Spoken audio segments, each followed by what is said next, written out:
to Pacifica Pier. It's about 7:45 p.m. Water's super calm. Pier isn't that crowded, even though it sounds like it might be. Dungeness crab season just closed, so there's not as many people out here. And I got the best spot to drop this camera, right in the L shape of the pier. So there's a lot of pilings really close together, which means a lot of fish and stuff hanging out. So we're gonna see what we can see.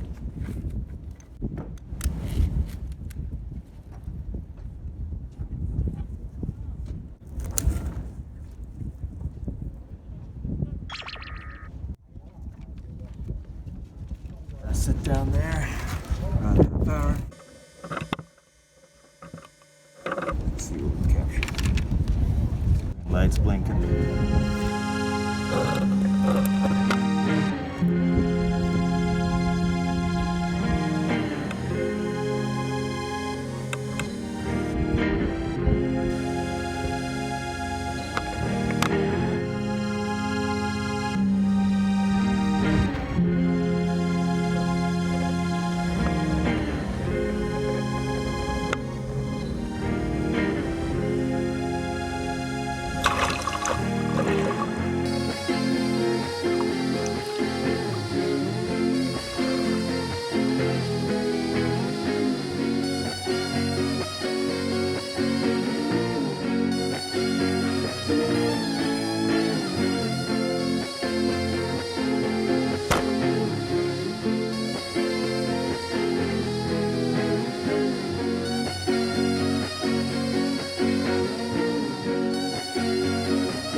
There's the camera.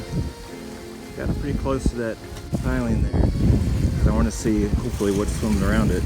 It'll probably just be a dark shadow in the video. It's also a little sketchy because I don't want to get this thing wrapped up on that. I've got the line pretty tight, kind of in the perfect spot. Sun's coming right at us.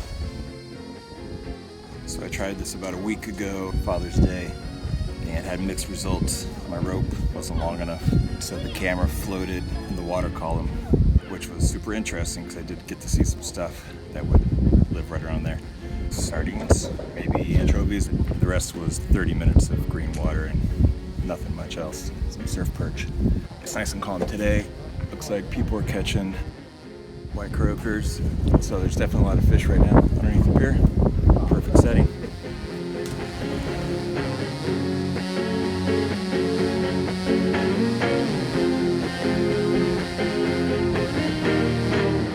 This is the Shiner surf perch, one of the most commonly found species under any pier up and down the west coast.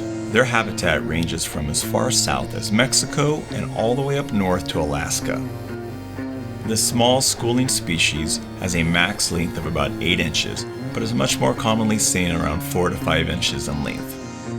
An interesting fact about shiners is that they can tolerate fresher water, enabling them to forage far into estuaries fed by coastal rivers.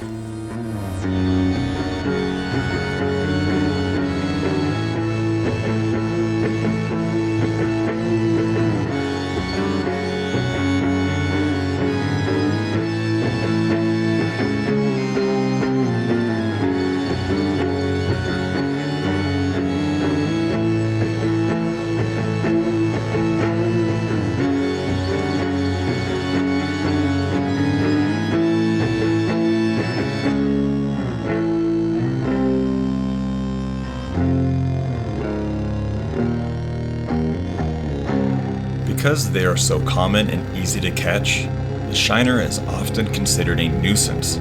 They will jump on any hook with any bait, regardless whether the fisherman is targeting that species or not. While it is not unheard of for people to eat shiners, they are most commonly used as live bait. Anglers use them to lure in much larger fish, such as striped bass, halibut, mackerel, and just about anything else that would fit a wiggling shiner in its mouth.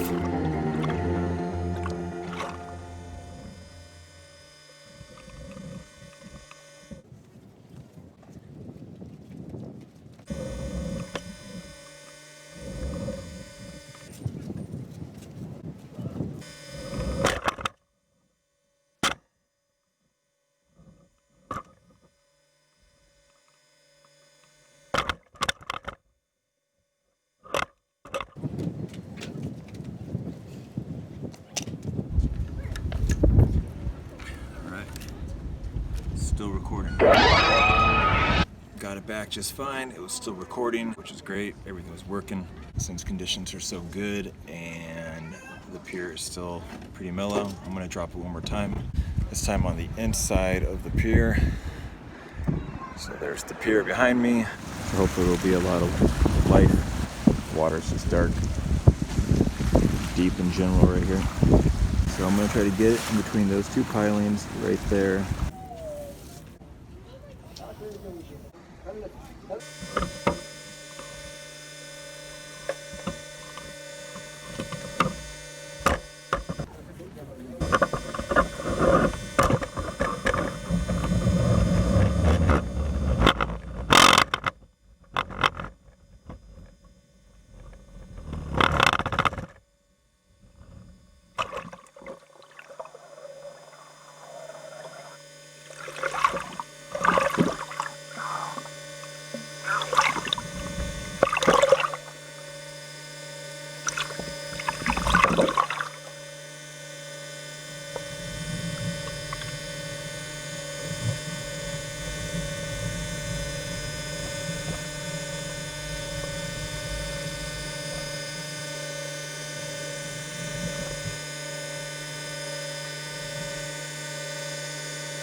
Forgot to attach the rope.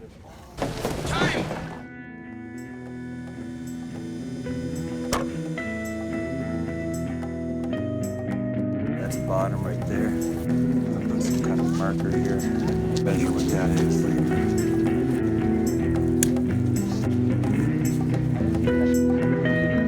Perfect.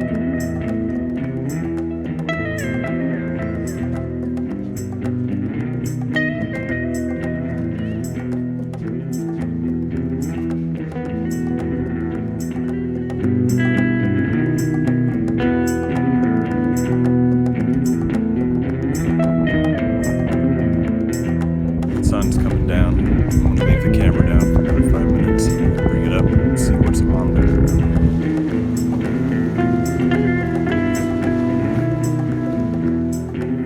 The pier here is dark and deep, but that doesn't stop the shiner from foraging about. During the day, they are much more commonly found in tighter schools around the pilings of a pier, but at night they disperse to feed. Their diet consists of small mollusks, amphipods, and even fish eggs. They can often be observed pecking at the tentacles of barnacles that encrust the pilings of any pier on the coast. While shiners prefer shallower waters and congregate around structures such as oil rigs, wharfs, and piers, they can also be found at depths up to 200 feet deep. Please enjoy the rest of this eerie, dark footage as my camera sits on the sandy bottom, deep underneath the Pacifica Pier, getting hammered by the surge as shiners dart effortlessly by.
coming up, so that's always a good sign.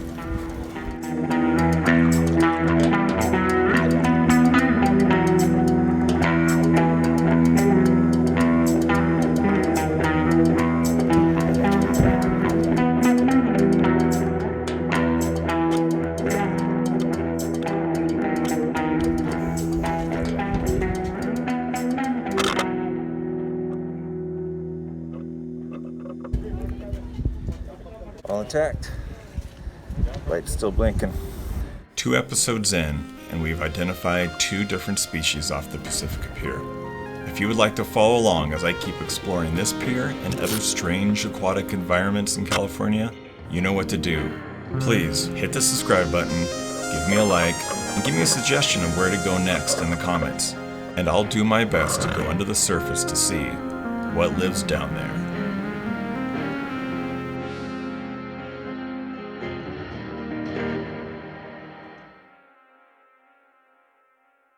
The pole really needs to be strong enough to hold a crab snare and a crab, because it gets pretty heavy.